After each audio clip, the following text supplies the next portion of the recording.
Hebat. Hebat. Hebat. Hebat ya. Iya, kenapa kamu udah ngaku? Dia sering kesini di zaman di Budi Luhur. Kenapa kamu nggak usah kasar-kasar? Siapa yang kasar? Nggak kasar. Kamu yang harus malu.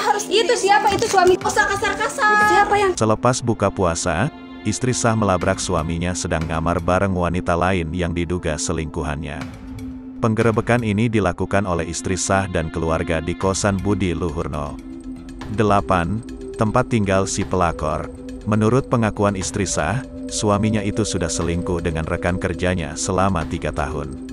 Namun, istri sah mengatakan banyak saksi mata terkait perselingkuhan suaminya dan Nurnova Zakiah termasuk orang di kosan Budi Luhurno. 8. Kamarno. 10. Melihat kedatangan istri sah, wanita berambut pendek itu tampak syok dan tersontak bangun dari posisi tidurnya.